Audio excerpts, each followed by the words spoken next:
ಬಾಯಾರ ಸಾಯಂಗಾಯ್ತೆ. ನೀರು ಕೇಳಿದ್ರು 4-5 ಮನೆ ನೀರು ಕೇಳಿದ್ರು ಬಾಟ್ಲಿ ತಗೊಂಬ ಕೊಡ್ತೀನಿ ಅಂತಾರೆ. ಇದು 2 ಕೈ ಮಾರ್ಕೆಟ್ ಬಂದಿರ್ತೀವಿ, ನಾವು ಬಾಟ್ಲಿ ಇಟ್ಕೊಂಡು ಓಡಾಡೋದು. ನಮಸ್ತೆ ಫ್ರೆಂಡ್ಸ್, ಎಲ್ಲರೂ ಹೇಗಿದ್ದೀರಾ? ನಾನು ಆರಾಮಾಗಿದ್ದೀನಿ. ನೀವೆಲ್ಲರೂ ಬ್ಯೂಟಿಫುಲ್ ಆಗಿದ್ದೀರಾ ಅಂತ ಭಾವಿಸ್ತಾ ಇವತ್ತಿನ ವಿಡಿಯೋನ ಶುರು ಮಾಡ್ತಾ ಇದ್ದೀನಿ. ಫ್ರೆಂಡ್ಸ್, ಇವತ್ತು ನಾನು ಒಂದು ಅವೇರ್ನೆಸ್ ಮೂಡಿಸೋದ್ರ ಜೊತೆಗೆ ಒಂದು ಮಹಿಳೆ ಬಗ್ಗೆ, ಒಂದು ಅವಳ ನೋವಿನ ಬಗ್ಗೆ ಪ್ರತಿಯೊಂದರ ಮಾಹಿತಿ ಜೊತೆಗೆ ನಾನಿವತ್ತು ಬಂದಿದ್ದೀನಿ. ಬಂಧು ಬಳಗ ಎಲ್ಲವೂ ನಿನ್ನ ಪರ ಇದ್ದಾಗ ಭಗವಂತ ದೂರದಿಂದಲೇ ನೋಡುತ್ತಿರುತ್ತಾನೆ. ಆದರೆ ನಿನಗೆ ಯಾರೂ ಇಲ್ಲದಾಗ ಆ ಭಗವಂತನೇ ಜೊತೆಯಾಗಿ ನಿಲ್ಲುತ್ತಾನೆ. ಎಲ್ಲಿ ಭಕ್ತಿ ಇರುತ್ತದೆಯೋ ಅಲ್ಲಿ ಮನೋಶಕ್ತಿ ಇದ್ದೇ ಇರುತ್ತದೆ. ಪ್ರಪಂಚವನ್ನೇ ಮುಳುಗಿಸಬಲ್ಲೆ ಎಂದು ಸಾಗರ ಮೆರೆದಾಡುತ್ತಿತ್ತು.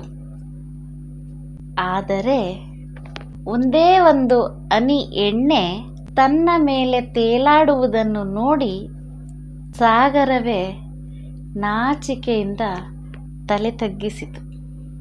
ಇದರರ್ಥ ಇಷ್ಟೇ, ಯಾವುದು ಶಾಶ್ವತ ಅಲ್ಲ, ನಾನು ನನ್ನದು ಅಂತ ಮೆರೆದಾಡುವ ಅವಶ್ಯಕತೆ ಇಲ್ಲ. ನಾನು ನನ್ನದು ಅಂತ ಯಾವುದೂ ಇಲ್ಲ.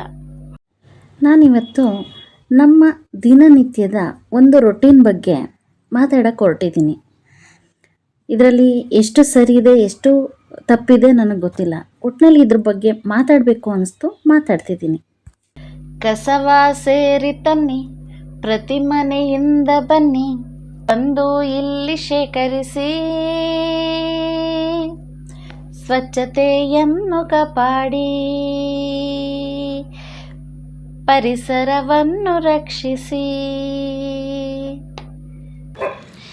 ಈ ರೀತಿಯ ಹಾಡುಗಳು ನಾವು ನಮ್ಮ ದಿನನಿತ್ಯ ಬೆಳಗ್ಗೆ ಆಯಿತು ಅಂದರೆ ಕೇಳುವಂಥ ಹಾಡುಗಳು. ಅವರು ಎಷ್ಟು ಎಫರ್ಟ್ ಹಾಕಿ ಈ ಸಾಂಗ್ನ ಕ್ರಿಯೇಟ್ ಮಾಡಿದ್ದಾರೆ ಅಂದರೆ ಆ ಎಫರ್ಟ್ಗೊಂದು ಸಲಾಮ್. ಯಾಕೆ ಗೊತ್ತಾ? ಒಂದು ಸ್ವಚ್ಛತೆ ಬಗ್ಗೆ ಅವೇರ್ನೆಸ್ ಮೂಡಿಸೋದಕ್ಕೋಸ್ಕರ ಒಂದು ಕ್ರಿಯೇಟಿವ್ ಆಗಿ ಏನಾದರೂ ಒಂದೊಂದು ಮಾಡ್ತಾನೆ ಇರ್ತಾರೆ. ನೋಡಿ, ಇಲ್ಲೂ ಒಂದು ಬೋರ್ಡ್ ಹಾಕಿದ್ದಾರೆ. ಅದು ಶನೇಶ್ವರ ಸ್ವಾಮಿ ಫೋಟೋ ಹಾಕಿ ಬೋರ್ಡ್ ಹಾಕಿದ್ದಾರೆ. ಆದರೂ ಕೂಡ ಇಲ್ಲಿ ಆ ಫೋಟೋ ಮುಂದೆನೇ ಏನು ಬೇಕೋ ಹಾಕಿದ್ದಾರೆ ಕಸಗಳು. ಅಲ್ಲಿ ಹಾಕಬಾರ್ದು ಅಂತೇಳಿದ್ರೆ ಆ ಜಾಗ ಬಿಟ್ಟು ಸ್ವಲ್ಪ ಮುಂದಕ್ಕೆ ಹಾಕಿರುವಂಥದ್ದು. ಈ ಥರದ್ದು ಬೆಂಗಳೂರಲ್ಲಿ ಸುಮಾರಿದೆ. ಇದು ಜಸ್ಟ್ ಒಂದು ಕ್ರಾಸ್, ಒಂದು ರೋಡಿನ ವಿಷಯ ಅಷ್ಟೇ ನಾನು ತೋರಿಸ್ತಾ ಇದ್ದೀನಿ. ಬೆಂಗಳೂರಲ್ಲಿ ಸುಮಾರು ಈ ಥರ ನಡೀತಾನೆ ಇರುತ್ತೆ. ಏನೇ ಪ್ಲ್ಯಾನಿಂಗ್ ಮಾಡಿದ್ರು, ಸ್ವಚ್ಛತೆ ಕಾಪಾಡಿ ಅಂತ ಹೇಳಿದ್ರು, ಕಸನ ವಿಂಗಡಣೆ ಮಾಡಿ ಅಂತ ಹೇಳಿದ್ರು, ಈ ರೀತಿ ಮಾಡಿದಾಗ ಅವರು ಏನೂ ಮಾಡಲಿಕ್ಕಾಗಲ್ಲ. ಅದನ್ನು ತುಂಬಲೇಬೇಕು, ತುಂಬ್ತಾರೆ. ಅವ್ರ ಕೆಲಸ ಅವ್ರು ಮಾಡ್ತಾರೆ. ಬಟ್ ನಮ್ಮ ಜನಗಳಲ್ಲಿ ಇದೊಂದು ಮಾಡಬೇಡಿ ಅಂತ ಕೇಳ್ಕೋಬೋದಷ್ಟೆ. ಎಲ್ಲಂದ್ರಲ್ಲಿ ಕಸ ಬಿಸಾಕೋದು, ರೋಡ್ ಮಧ್ಯ ಗಾಡೀಲಿ ಹೋಗ್ತಾ ಹಾಗೆ ಎಸ್ಬಿಟ್ಟು ಹೋಗ್ಬಿಡೋದು, ಏನೇನೋ ವಿಚಿತ್ರವಾಗಿ ಮಾಡ್ತಾ ಇರ್ತಾರೆ. ನಾವು ಶನಿವಾರ ಆಯಿತು ಅಂದರೆ ಆ ಸ್ವಾಮಿ ಸನ್ನಿಧಾನಕ್ಕೆ ಹೋಗ್ತೀವಿ, ತುಳಸಿ ಮಾಲೆ ಕೊಡ್ತೀವಿ, ಕೈ ಮುಗಿತೀವಿ, ಎಳ್ಬತ್ತಿ ಹಚ್ತೀವಿ. ಅದೇ ಇಲ್ಲಿ ಶರ್ಮತ್ ಮುಂದೆ ಫೋಟೋ ಇಟ್ಟಿದ್ರೆ ಅದೇ ಸ್ವಾಮಿ ಮುಂದೆನೇ ಬೇಕಾದಷ್ಟು ಕಸಗಳನ್ನ ಹಾಕ್ತೀವಿ. ಅಂದರೆ ಇದರಿಂದ ಅರ್ಥ ಆಗೋದು, ದೇವರಿರೋದು ಬರೀ ದೇವಸ್ಥಾನಗಳಲ್ಲಿ ಮಾತ್ರ. ಜನಗಳ ಮನಸ್ಸಲ್ಲಿ ಉಳ್ಕೊಂಡಿಲ್ವಾ? ಆತ್ಮಸಾಕ್ಷಿ ಅನ್ನೋದೇ ಇಲ್ವಾ? ಸ್ನೇಹಿತರೆ, ಇದ್ರ ಬಗ್ಗೆ ನಾನು ಮತ್ತೆ ಮಾತಾಡ್ತೀನಿ. ಇದ್ರ ಬಗ್ಗೆ ಅವರ ಒಪಿನಿಯನ್ನ ಒಬ್ಬರು ಪೌರ ಕಾರ್ಮಿಕರು ನನ್ನೊಂದಿಗೆ ಹಂಚ್ಕೊಂಡಿದ್ದಾರೆ. ಅದ್ರ ಬಗ್ಗೆ ನಾವಿವಾಗ ಅವ್ರ ಬಾಯಿಂದನೇ ಕೇಳೋಣ. ಫ್ರೆಂಡ್ಸ್, ಬನ್ನಿ. ಇಷ್ಟಪಡ್ತೀರಂತಂದ್ರೆ ಅವ್ರ ಮನಸ್ಸರಲ್ಲ ಅಂದ್ಕೊಂತೀವಿ ಮೇಡಮ್. ನಾವು ಮಾಡ್ತಾ ಇರ್ತೀವಿ. ಮನೆ ಬಾಗಿಲಲ್ಲಿ ಕಸ ಇಡ್ತಾರೆ, ಕಸ ತಂದು ಗಾಡಿಗೆ ಹಾಕಲ್ಲ. ಪೇಪರು, ಗಾಜು ಪೀಸು ನೋಡಿ, ಈ ಮನೇಲಿ ಇದಾರಲ್ಲ ಇವರು ಕಸ ತಗೊಂಡೋಗ್ಬಿಟ್ಟು ಅಲ್ಲಿಗೆ ಹಾಕ್ತಾರೆ, ಇಲ್ಲಾಂದ್ರೆ ಅಲ್ಲಿಗೆ ಹಾಕ್ತಾರೆ. ರೋಡೆಲ್ಲ ಹಾಕ್ಬಿಡ್ತಾರೆ ಮನೆ ಕಸ, ಗಾಡಿಗೆ ಹಾಕ್ತಾರಲ್ಲ ಅಂತವ್ರ ಬಗ್ಗೆ ನೀವು ಹೇಳಿ. ಯಾಕೆಂದ್ರೆ ಎಲ್ಲ ಕಡೆ ಬೋರ್ಡ್ ಹಾಕಿರ್ತೀರ, ಚಪ್ಲಿನೂ ಹಾಕಿರ್ತೀರಿ, ಹಾಕಿರ್ತೀರಿ, ಫೋಟೋ, ದೇವ್ರ ಫೋಟೋ ಇಟ್ಟಿರ್ತೀರ, ಶನಿವಾರ ದೇವ್ರ ಫೋಟೋ ಇಲ್ಲಿ ಕಿಡಿದೀವಿ ನೋಡಿ. ನೋಡಿ ಅದ್ರ ಮುಂದೆ ಮತ್ತೆ ಅದ್ರ ಕಸ ನಮ್ಮ ಅಪ್ಪನ ಮುಂದೆನೆ ಕಸ ಹಾಕ್ತಾರೆ, ಗಾಡಿಲಿ ತಂದು ಹಾಕ್ತಾರೆ ಅಂದ್ರೆ ಅವ್ರು ಇನ್ನೇನು ಹೇಳ್ಬೇಕು ನಾವು? ಅಂಥವ್ರಿಗೆ ಏನು ಹೇಳಕ್ ಇಷ್ಟಪಡ್ತೀರಾ? ಅದು ಏನು ಹೇಳಕ್ ಇಷ್ಟಪಡ್ತೀರಾ ಅಂದ್ರೆ ಅವ್ರ ಮನ್ಸಿಗೆ ಗುಟ್ಟೆ ಇಲ್ಲ ಅಂತ ಹೇಳ್ಬೋದು. ನೀವು ಅವ್ರ ಅನ್ನನೂ ತಿನ್ನಲ್ಲ. ನೋಡ್ರಿ ನೀವೇ ನಿಮ್ಮ ಕಣ್ಣೆದುರಿಗೆ ಎಷ್ಟು ಮಾಡ್ತಾ ಇದೀವಿ. ಚಳಿಲಿ ಎದ್ದು ಬರ್ತೀರಾ, ನಿಮ್ ಕಷ್ಟ ಎಷ್ಟಿದೆ ನೀವು ಅವ್ರು ಅರ್ಥ ಮಾಡ್ಕೊಳಲ್ಲ. ಹಿಂದ್ಗಡೆ ಗುಡಿಸ್ಕೊಂಡು ಹೋಗ್ತಾ ಇದ್ರೆ ಮೇಗ್ಲಿಂದ ತಂದು ಕೆಳಗೆ ಸುರಿತಾರೆ. ಇವಾಗ ನಿಮ್ಮಂಥವ್ರು ಬಂದಾಗ ಏನಂತೀರಾ? ಇವ್ರು ಏನು ಕೆಲಸನೇ ಮಾಡಲ್ಲ, ಇವ್ರು ಕ್ಲೀನ್ ಮಾಡ್ತಾ ಇಲ್ಲ, ಸುಮ್ಮನೆ ವೇಸ್ಟ್ ಇವ್ರಿಗೆ ಸಂಬಳ ಕೊಡೋದು ಅಂತ ನೀವು ಅಂತ ಇರ್ತೀರಾ. ಅವಾಗ ನಮ್ಮ ಆತ್ಮ ಒಡೆದೋಗ್ತಾ ಇರುತ್ತೆ. ನೀವು ಬೆಳಗ್ಗೆ ಎದ್ದು ಚಳಿಲಿ ಬರ್ತೀವಿ, ನಿಮ್ ಕಷ್ಟ ಏನಿದೆಯೋ ಗೊತ್ತಿಲ್ಲ, ಎಂತ ಕಸ ಇಟ್ಟಿದ್ರು ಅದ್ರಲ್ಲಿ ಹುಳ ಬಂದಿದ್ರು ಎತ್ತಾಕ್ಬೇಕು ಅಲ್ವಾ? ಹೌದು ಮೇಡಮ್. ಮತ್ತೆ ಯಾಕೆ ಜನ ಅರ್ಥ ಮಾಡ್ಕೊಳಲ್ಲ.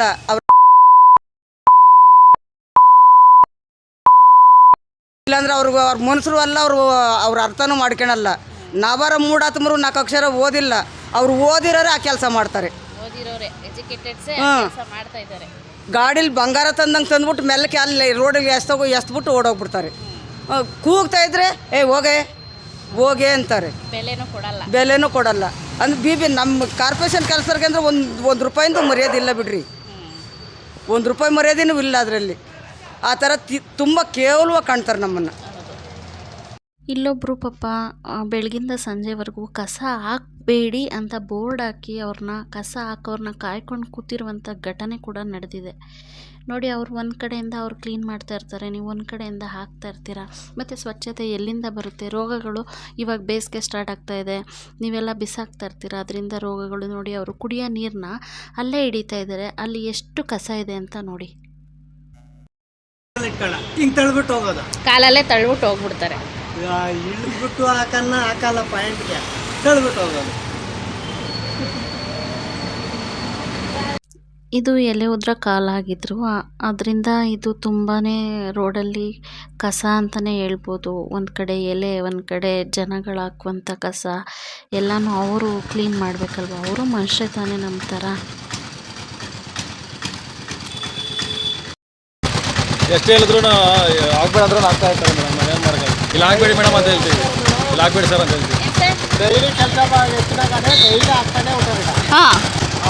డైలీ వస్తామా, డైలీ ఎత్తినాక డైలీ మళ్ళీ పొద్దున్నే పడుతుంది. ఫుల్ వేసింటారు. ಎಷ್ಟೇ ಎತ್ತಿದ್ರು ಆಗ್ತಾನೆ ಇರ್ತಾರೆ. ఉంటారు. తెలికే రోడ్ ఫుల్ అవుతుంది. అదేనే ఫుల్ అవుతుంటారు. మళ్ళీ ఈడ వేసింటారు. ಏನು జనాలు ಏನೋ ಮೇಡಮ್ చూడే ಹಾಕಿದೀಮೋ ಖಾಲಿ ಮಾಡಿದೀಮೋ తెలికే ಬಾ. ಈಗ ನಾನು ತೋರಿಸ್ತಾ ಇರುವಂಥ ದೃಶ್ಯ ಇದು ಒಂದು ಸ್ಕೂಲ್ ಪಕ್ಕ, ಸ್ಕೂಲ್ ಕಾಂಪೌಂಡ್. ಅದು ಆ್ಯಕ್ಚುಲಿ ಹೇಳ್ಬೇಕಂದ್ರೆ ಈ ಕಾಂಪೌಂಡ್ ಹತ್ರ ಎಷ್ಟು ಕಸ ಹಾಕಿದ್ದಾರೆ ಅಂದರೆ ಅದು ಹೇಗೆ ಆ ಥರ ಇದೆ ಅಂತಲೇ ಹೇಳೋಕ್ಕಾಗಲ್ಲ, ಅಷ್ಟು ಕಸನ ಹಾಕಿದ್ದಾರೆ ಸ್ಕೂಲ್ ಕಾಂಪೌಂಡ್ ಪಕ್ಕ. ನೋಡಿ ರೋಡಲ್ಲಿ ಬಿಸಾಕಿರೋದು. ಯಪ್ಪ, ಈ ಜನಗಳಿಗೆ ಏನು ಹೇಳೋದು ಹೇಳಿ? ಇದು ಏನಂದರೆ ಪಾಪ ಮನೆ ಖಾಲಿ ಇದೆ, ಅಂಗಡಿ ಖಾಲಿ ಇದೆ, ಆ ಬಿಲ್ಡಿಂಗ್ ಹತ್ರ ನೀಟಾಗಿ ಅವ್ರಿಗೆ ಏನು ಬೇಕೋ ಕಸನೆಲ್ಲ ಬಿಸಾಡಿ, ಅವ್ರ ಸೋಫಾ ಸೆಟ್ ಇರ್ಬೋದು, ಏನಿದೆ ಹಳೆ ಮುರುಕ್ಲ ಕಸಗಳು ಎಲ್ಲ ಬಿಸಾಕಿ ಹೋಗ್ತಾ ಇರ್ತಾರೆ. ಎಲ್ಲಾದರೂ ಕಸದ ಗುಡ್ಡೆ ಕಾಣಿಸಿದ್ರೆ ಸಾಕು ಹಾಕ್ತಾರೆ. ಆಯ್ತಲ್ಲಮ್ಮ, ವಯಸ್ಸು ಕೂತ್ಕೊಳ್ಳೋ ಟೈಮಲ್ಲಿ ದುಡಿತಾ ಇದ್ದೀರಾ ಅಲ್ವಾ? ಆಯ್ತು, 4-5 ತಿಂಗಳಾಯಿತು. ಲೇಟಾಗಿದೆ. ಇಲ್ಲ, ನಾನೇನು ಟೀ ಕುಡಿಯಲ್ಲ. ನಾನು ನೀವು ಕಾಫಿ ಕುಡಿತೀರಾ ಟೀ ಕುಡಿತೀರಾ ಅಂತ ಕೇಳಲಿಲ್ಲ, ಅದಕ್ಕೋಸ್ಕರ ಟೀನೇ ತಗೊಬಂದೆ. ಆ್ಯಕ್ಚುಲಾಗಿ ಟೀನೇ, ಬಿಸ್ಕೆಟ್ ಟೀನೇ. ಇಲ್ಲ ತಗೊಳ್ಳಿ, ಕುಡೀರಿ. ಸರಿ, ಆ ಪಕ್ಕದ ಈ ಪಕ್ಕದ ದೇವ್ರು ಒಳ್ಳೇದು. ಎಷ್ಟು ವರ್ಷದಿಂದ ಮಾಡ್ತಾ ಇದ್ದೀರಾ? 30 ವರ್ಷದಿಂದ ಕೆಲಸ ಮಾಡ್ತಾ ಇದ್ದೀನಿ. 30 ವರ್ಷದಿಂದ ಮಾಡ್ತಾ ಇದ್ದೀರಾ. ಎಷ್ಟು ಮಕ್ಕಳು? ನನಗಿಬ್ರು ಹೆಣ್ಮಕ್ಳು. ಹೆಣ್ಮಕ್ಳು? ಗಂಡು ಮಕ್ಕಳಿಲ್ಲ. ಮದುವೆ ಮಾಡಿಬಿಟ್ಟಿದ್ದೀರಾ? ಇಬ್ಬರದು ಮದುವೆ ಆಗಿದೆ. ನಮ್ಮ ಯಜಮಾನ್ರು ಇದೇ ಕೆಲಸ ಮಾಡ್ತಾ ಇದ್ದಿದ್ದು. ಇಲ್ಲ, ಅವರಿಲ್ಲ. ಅವರು 11 ವರ್ಷ ಆಯಿತು. ಜೀವನ ಪರ್ಯಂತ ಒಬ್ಬರೇ ದುಡಿಬೇಕು. ಅಜ್ಜಿ ಬೇರೆ ತಂದು ಸಾಕೊಂಡಿದ್ದೀನಿ. ನಮ್ಮ ಅಣ್ಣನ ಹೆಂಡ್ತಿ ಅವರು ಆಡು ದನಿಗೆ ಕಳಿಸಿ ನೈಟಲ್ಲಿ ಊಟ ಎಲ್ಲ ಏನೂ ಇಲ್ಲ, ಹೊಡೆದು ರೋಡ್ಗೆ ಹಾಕ್ಬಿಟ್ರು. ಅವಜ್ಜಿ ಒಂದು ಕರ್ಕೊಂಬಂದು ಮನೆಗೆ ಇಟ್ಕೊಂಡಿದ್ದೀನಿ. ಅವಜ್ಜಿ ನಾನಿಬ್ರು ದುಡಿದ್ರೆ ಉಂಟು, ಇಲ್ಲ ಅಂದ್ರೆ ಇಲ್ಲ. ಅಕಸ್ಮಾತ್ ಏನಾರ ಆಗಿ 2 ದಿವಸ ಮನೆ ಕಂಡ್ರಿ ಅಂದ್ರು ನೀರು ಕೊಡೋರು ಕೂಡ ದಿಕ್ಕಿಲ್ಲ. ಇಂಥ ಪರಿಸ್ಥಿತಿಲಿ ಇಲ್ಲಿ ಬಂದು ಎಲ್ಲರ ಕಸ ಬಾಚ್ತಾ ಇದ್ದೀರಾ. ಬಾಚ್ತಾ ಇದೀವಿ. ನಮಗಂತೂ ಒಂಚೂರು ಏನೂ ಮರ್ಯಾದೆ ಕೊಡಲ್ಲ. ಅಂದರೆ ಕೆಲವು ಜನ ಇದ್ದಾರೆ ಪುಣ್ಯಾತ್ಮರು, ಅವ್ರ ಪಾದಕ್ಕೆ ಒಂದೊಂದು ಹೂವು ಹಾಕಬೇಕು ಅಂದ್ರೆ ಇನ್ನು ಕೆಲವರು ಏನು ಕೂಡ ಏನು ನೀರು ಕೇಳಿದ್ರೆ ಬಾಟ್ಲಿ ತಂದಿದ್ದೀಯ ಅಂತಾರೆ. ಒಳಬೇಡಿ ಅಮ್ಮ. ನಮ್ಮ ನೀರು ಕೇಳಿದ್ರೆ ಬಾಟ್ಲಿ ತಂದಿದ್ದೀರಾ, ಬಾಟ್ಲಿ ತಂದರೆ ಕೊಡ್ತೀವಿ ಇಲ್ಲಾಂದ್ರೆ ಇಲ್ಲ ಅಂತಾರೆ. ಆ ಕೆಳಗಡೆ ಡೌನಿಗೆ ಮೊನ್ನೆ ಒಂದು ದಿವಸ ಗ್ಯಾಂಗ್ ಹಾಕಿದ್ರು ನಮ್ಮ ಮೇಸ್ರಿ, ಬಾಯರ ಸಾಯಂಗಾಯ್ತೆ. ನೀರು ಕೇಳಿದ್ರು 4-5 ಮನೆ ನೀರು ಕೇಳಿದ್ರು ಬಾಟ್ಲಿ ಬಾಟ್ಲಿ ತಗೊಂಬ ಕೊಡ್ತೀನಿ ಅಂತಾರೆ. ಎಲ್ಲಿ ತರೋದು? ಈಗ 2 ಕೈಗೂ 2 ಪಾರ್ಕೆ ಹಿಡ್ಕೊಂಡಿರ್ತೀವಿ, ನಾವು ಬಾಟ್ಲಿ ಎಲ್ಲಿ ಹಿಡ್ಕೊಂಡು ಓಡಾಡೋದು? ಒಂದು ಆಸೆಗೆ. ಇನ್ನು ಆ ಅಜ್ಜಿ ನೋಡಿದ್ರೆ ಅಂತಾಳು, ಆ ಅಜ್ಜಿಗೂ ಈಗ ಒಂದು 3-4 ತಿಂಗಳು ಮುಂಚೆ ಆಕ್ಸಿಡೆಂಟ್ ಆಗಿಬಿಡ್ತು. ತಲೆಗೆ ಕಾಲು ಒಂದು ಬೆಟ್ಟು ಉದುರೋಗ್ಬಿಡ್ತು. ಉದುರೋಗಿ ಆ ಅಜ್ಜಿ ಒಂದು 30-40 ಸಾವಿರ ಖರ್ಚು ಮಾಡಿದೆ. ಅಲ್ಲಿ ಇಲ್ಲಿ ಸಾಲ ಸೋಲ ಮಾಡಿ ಅದು ಮಾಡಿದ್ಕೆ ಉಳ್ಕೊಂಡಿಲ್ಲ ಅಂದ್ರೆ ಇಲ್ಲ, ಅವಳನ್ನು ಕಳ್ಕೊಂತ ಇದ್ದೆ. ಹೇಳ್ಬೇಡಿ ಅಮ್ಮ, ನೋವು ಜಾಸ್ತಿ ಇದೆ, ಹೇಳ್ಬೇಡಿ. ಯಾರು ತಿರುಗಿ ನೋಡಲ್ಲ, ಹೆಣ್ಮಕ್ಳು ತಿರುಗಿ ನೋಡಲ್ಲ. ಎಲ್ಲ ಅವ್ರ ಗಂಡ್ರು ಯಾಕಂದ್ರೆ ಅವ್ರ ಗಂಡ್ರ ಮನೆಗಿದ್ದಾರೆ, ಅವ್ರು ಹೇಳ್ದಂಗೆ ಕೇಳಬೇಕಲ್ಲ. ಅವರು ನೋಡಲ್ಲ. ಆ ಅಜ್ಜಿ ಒಂದು ನಾನೊಂದು ಏನೋ ಆ ಪರಮಾತ್ಮ ಕೊಟ್ಟಿತ್ತು, ಅನ್ನ ತಿಂದ್ಕೊಂಡು ಜೀವನ ಮಾಡ್ಕೊಂಡಿದ್ವಿ. ನಮ್ಮ ಯಾರು ಇಲ್ಲ ಬಿಡಿ, ಏನೋ ಒಂದು ಒಳ್ಳೇದಾಗುತ್ತೆ, ತಲೆ ಕೆಡ್ಸ್ಕೊಬೇಡಿ. ಆದರೆ ಸಾಕಮ್ಮ, ಇಲ್ಲಿವರೆಗೂ ದುಡ್ದೈತ್ಗೆ ಎಲ್ಲಿ ಕರೇಸಂದ್ರ, JP ನಗರ, ರಾಗಿಗುಡ್ಡ ಎಲ್ಲ ಕಡೆ ಮಾಡಿದ್ದೀರಾ? ಎಲ್ಲ ಕಡೆನೂ ಮಾಡಿದ್ದೀನಿ. ಅಲ್ಲಿ 5 ವರ್ಷ ಎಲ್ಲ ಕಡೆನೂ ಮಾಡಿದ್ದೀನಿ. ಇಲ್ಲಿಗೆ ಬಂದೆ 8 ವರ್ಷ, 13 ವರ್ಷ ಇಲ್ಲಿಗೆ ಬಂದು ಈ ರೋಡ್ಗಳಿಗೆ ಬಂದು 13 ವರ್ಷದಿಂದ ಈ ರೋಡ್ಗಳೇ ಮಾಡ್ತಾಯಿದ್ದೀನಿ. ಈ ರೋಡಲ್ಲಿ ಮಾಡಬೇಕಾದ್ರೇ ನಮ್ಮ ಯಜಮಾನ್ರು ತೀರೋಗಿತ್ತು. ಅವ್ರಿಗೂ ಇದೇ ಕೆಲಸಕ್ಕೆ ಬರ್ತಿದ್ರು, ಹಾರ್ಟ್ ಪ್ರಾಬ್ಲಮ್ ಇತ್ತು. ಹಂಗಿದ್ರು ಒಂದು 7-8 ವರ್ಷ ತೋರಿಸ್ಕೊಂಡು ಇದು ಮಾಡಿದೆ. ಏಕ್ಟಮನ್ ಬಂದು ಎತ್ಕೊಂಡು ಹೋಗ್ಬಿಡ್ತು. ಆಯಿತು ಅಮ್ಮ, ಬೇಜಾರು ಮಾಡ್ಕೋಬೇಡಿ. ದೇವರು ಹಿಂಗೆ ಇಟ್ಬಿಡಲ್ಲ, ಎಲ್ಲ ಕಷ್ಟನೂ ಏನೋ ನಿಮ್ಮದು ಹಳೆ ಕರ್ಮಗಳನ್ನೋದು ಏನಿರುತ್ತೆ ಅದು ಇರುತ್ತೆ. ಬಟ್ ಜನಗಳು ಅರ್ಥ ಮಾಡ್ಕೋಬೇಕು, ಅರ್ಥ ಮಾಡ್ಕೊಳ್ಳಲ್ಲ. ಈಗ ಅವ್ರು ಹೇಳ್ತಾರಲ್ವಾ, ಕ್ಲೀನು ಬಾಟ್ಲು ತಗೊಬನ್ನಿ ಅಂತ. ನೀವು ಕ್ಲೀನ್ ಮಾಡಿಲ್ಲ ಅಂದರೆ ಹೆಂಗೆ ಕೊಳಿತಿರುತ್ತೆ ಪ್ರಪಂಚ? ಕಂಪ್ಲೇಂಟ್ ಮಾಡ್ತಾರೆ. ಅದು ಬಿಡಿ, ಅದು ಕಂಪ್ಲೇಂಟ್ ಮಾಡ್ತಾರೆ ಸೆಕೆಂಡ್ರಿ. ನೀವು ಕ್ಲೀನೇ ಮಾಡಿಲ್ಲ ಅಂದರೆ ಹೆಂಗಿರುತ್ತೆ ಪ್ರಪಂಚ ಅಂತ ಕೇಳ್ತಾ ಇದ್ದೀನಿ. ಕಸದಿಂದನೇ ತಾನೇ ತುಂಬಿರುತ್ತೆ. ಉಳಿದ ಮೇಲೆ ಕಾಲಕ್ಕೆ ಓಡಾಡಬೇಕು. ಕ್ಲೀನು ನೀವು ಮಾಡಿದ್ರೇನೆ ಕ್ಲೀನು. ಹೌದು. ನಿಮಗೆ ನೀರು ಕೊಟ್ಟಿಲ್ಲ ಅಂದರೆ ಅವ್ರಿಗೂ ಒಳ್ಳೇದಾಗಲ್ಲ. ತುಂಬಾ ಬೇಜಾರಾಗ್ಬಿಡ್ತಾರೆ. ಕೆಡಿಸ್ಕೋಬೇಡಿ. ಅದು ಅವತ್ತು ಯಾರೋ ಪಲಾವ್ ಬೇರೆ ತಂದು ಕೊಟ್ಟರು, ರೋಡಲ್ಲಿ ಗುಡಿಸ್ತಾ ಇದ್ರೆ ಯಾರೋ ಪಾಪ ಪಲಾವ್ ತಂದು ಕೊಟ್ಟರು. ಅದು ಪಲಾವ್ ಬೇರೆ ತಿಂದ್ಬಿಟ್ನ, ಬಿಸಿಲಿಗೂ ನೀರು ಬೇಕು ಅದಕ್ಕೆ. ಕುಡ್ದು ನೀರು ಒಂದ್ಸತಿ ಕುಡ್ದು ಏನಂತ ಯಾರು ಒಂದು ಸ್ವಲ್ಪ ಕೊಟ್ಟರೆ ಸಾಕು ಅಂತೇಳಿ 4-5 ಮನೆ ಒಬ್ರು ಈ ರೋಡಲ್ಲಿ ಇದ್ದಾರೆ, ಇಲ್ಲಿ ಮನೆಯಲ್ಲಿ ಅಷ್ಟು ಚೆನ್ನಾಗಿ ಮಾತಾಡಿಸಿದ್ದ. ರಾಯಪ್ಪನು ಕೂಡ ಬಾಟ್ಲಿ ತರಗೆ ಬಂದ್ಬಿಟ್ರು. ಸರಿ ಅಮ್ಮ, ಇಷ್ಟೊತ್ತು ನನ್ನ ಜೊತೆ ಮಾತಾಡಿದ್ಕೆ ತುಂಬ ಥ್ಯಾಂಕ್ಸ್. ನಿಮ್ಗೆ ಒಳ್ಳೇದಾಗಲಿ, ಆರೋಗ್ಯ ನೆಮ್ಮದಿ ಕೊಟ್ಟು ದೇವರು ಕಾಪಾಡಲಿ ಅಂತ ಕೇಳ್ಕೊತೀನಿ. ಬೇಜಾರು ಮಾಡ್ಕೋಬೇಡಿ. ಬರಲಮ್ಮ? ಥ್ಯಾಂಕ್ಸ್, ದೇವ್ರು ಒಳ್ಳೇದು ಮಾಡಲಿ. ಥ್ಯಾಂಕ್ಸ್. ಫ್ರೆಂಡ್ಸ್, ಇವಾಗಂತೂ ಹೆವಿ ಬಿಸಿಲು ಟೈಮು. ದಯವಿಟ್ಟು ಯಾರೇ ಕುಡಿಯೋ ನೀರು ಕೇಳಿದ್ರು ದಯವಿಟ್ಟು ಕುಡಿಯೋ ನೀರು ಕೊಡಿ ಅಂತ ಕೇಳ್ಕೊತೀನಿ. ನಾವು ಮಾತ್ರ ನಮಗೆ ಪ್ರಾಬ್ಲಮ್ ಆಗುತ್ತೆ. ಏನೋ ಒಂದು ಮಾಡ್ತೀರಾ, ಯಾವ ಫೋಟೋ ಇಟ್ಟರು ಹಾಕ್ತಾರೆ. ಮನೆಯವ್ರು ಏನನ್ನ ಹೇಳಿದ್ರೆ ನೀವು ಬಂದಿರೋದು ಅದಕ್ಕೆ ತಾನೇ, ಕಸ ಗುಡಿಸಿ ಕಸ ಎತ್ತಿರಿ ಅಂತಾರೆ. ನಿಷ್ಠುರ ಒಂದು ಕೇಳಿದ್ರೆ ಕಂಪ್ಲೇಂಟ್ ಮಾಡ್ಬಿಡ್ತಾರೆ. ನೀವು ಏನೇನೋ ಮಾಡ್ಕೊಂಡಿ. ಆಯ್ತು ಬಿಡಿ, ಆಯ್ತು. ಇಲ್ಲಿ ತಮ್ಮ ಕೆಲಸಕ್ಕೆ ತೊಂದರೆ ಆಗುತ್ತೋ ಅಂತ ತುಂಬ ಜನ ಮಾತಾಡಿಸಿದ್ರೆ ಮಾತಾಡಲಿಲ್ಲ. ಕೆಲವು ಜನ ಮಾತ್ರ ಅವ್ರಿಗೆ ಏನು ಅನಿಸ್ತೋ ಅದನ್ನು ಶಾರ್ಟಾಗಿ ಹೇಳಿದ್ದಾರೆ.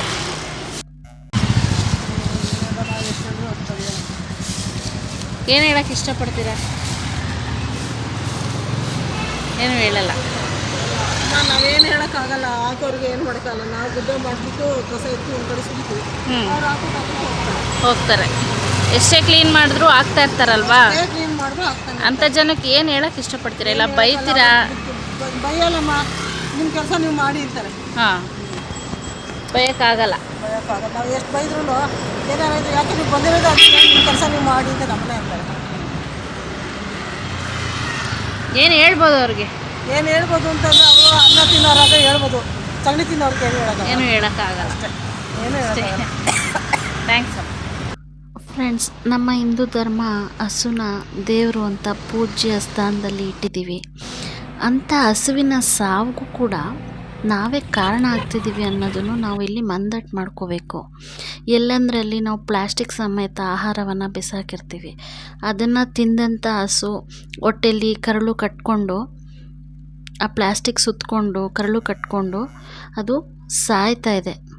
ಸೊ ಹಸುವಿನ ಸಾವು ಕೂಡ ನಾವೇ ಕಾರಣ ಆಗ್ತಾಯಿದ್ದೀವಿ. ಒಂದು ಕಡೆ ಪೂಜೆ ಮಾಡಿ ಇನ್ನೊಂದು ಕಡೆ ಸಾವಿಗೆ ಕಾರಣ ಆಗೋದ್ರಲ್ಲಿ ಯಾವ ಅರ್ಥ ಇದೆ ಅಂತಲೇ ಹೇಳ್ಬೋದು. ಫ್ರೆಂಡ್ಸ್ ಡೈಲಿ ಏನು ಕಸದ ಗಾಡಿ ಬರುತ್ತೆ, ಒಂದೊಂದು ದಿನ ಒಂದೊಂದು ಹಾಡುಗಳು ಸಮೇತ ಬರುತ್ತೆ.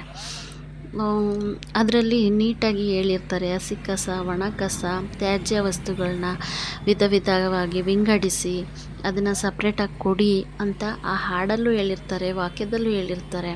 ಪ್ರತಿಯೊಂದನ್ನು ನಾವು ಫಾಲೋ ಮಾಡಬೇಕಾಗಿರೋದು ನಮ್ಮೆಲ್ಲರ ಕರ್ತವ್ಯ ಅಂತಲೇ ನಾನಿಲ್ಲಿ ಹೇಳೋಕ್ಕೆ ಇಷ್ಟಪಡ್ತೀನಿ. ಎಲ್ಲಂದರಲ್ಲಿ ಕಸಗಳನ್ನ ಹಾಕ್ತೀವಿ. ಎಷ್ಟೋ ಜನ ಅಂಥ ಕಡೆನೇ ಲೂಲು ಕೂಡ ಮಾಡ್ತಾರೆ ಆ ಕಸದ ಮೇಲೇ. ಪಾಪ ಅವರು ಗ್ಲೌಸ್ ಹಾಕಿರ್ತಾರೋ ಏನು ಮಾಡಿರ್ತಾರೋ ಗೊತ್ತಿಲ್ಲ, ಆ ಕಸನೆಲ್ಲ ಬಾಚ್ತಾರೆ. ಫ್ರೆಂಡ್ಸ್, ಆ ಕರ್ಮ ಎಲ್ಲ ನಮಗೇನೆ ಅಂತಲೇ ಹೇಳ್ತೀನಿ. ದಯವಿಟ್ಟು ಎಷ್ಟು ಸಾಧ್ಯನೋ ಅಷ್ಟು ನಿಮ್ಮನೆ ಹತ್ರ ಬರುವಂಥ ಗಾಡಿಗಳಿಗೇ ನೀವು ಕಸವನ್ನು ವಿಂಗಡಣೆ ಮಾಡಿ ಆ ಕಸವನ್ನು ಕಸದ ಗಾಡಿಗೆ ಹಾಕಿ ಅಂತ ಕೇಳ್ಕೊತೀನಿ. ಫ್ರೆಂಡ್ಸ್, ನಿಮಗೆಲ್ಲ ಸಾಮಾನ್ಯವಾಗಿ ಕಸವನ್ನು ಹೇಗೆ ವಿಂಗಡಣೆ ಮಾಡಬೇಕು ಅನ್ನೋದು ಕೂಡ ಗೊತ್ತಿರುತ್ತೆ. ಆದರೂ ನಾನಿಲ್ಲಿ ಕೆಲವೊಂದು ಫೋಟೋಸ್ನ ತೆಗೆದು ಹಾಕಿದ್ದೀನಿ. ಅದ್ರ ಪ್ರಕಾರನೇ ವಿಂಗಡಣೆ ಮಾಡ್ಕೊಳ್ಳಿ.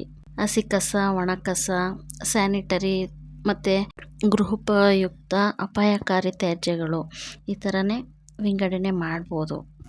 ವಿಜಯ ಕರ್ನಾಟಕ ಪೇಪರಲ್ಲಿ ಒಂದು ಸಾರಿ ಕೊಟ್ಟಿದ್ದರು, ಈ ಕಸವನ್ನು ವಿಂಗಡಣೆ ಮಾಡೋದಕ್ಕೆ ಎಷ್ಟು ಹಣ ಪೋಲಾಗ್ತಾಯಿದೆ ಅನ್ನೋದನ್ನು ಕೊಟ್ಟಿದ್ದರು. ನಾನು ಅದನ್ನು ಕೂಡ ಇಲ್ಲಿ ಫೋಟೋನ ಸ್ವಲ್ಪ ಬೋಲ್ಡಾಗಿ ಹಾಕಿದ್ದೀನಿ.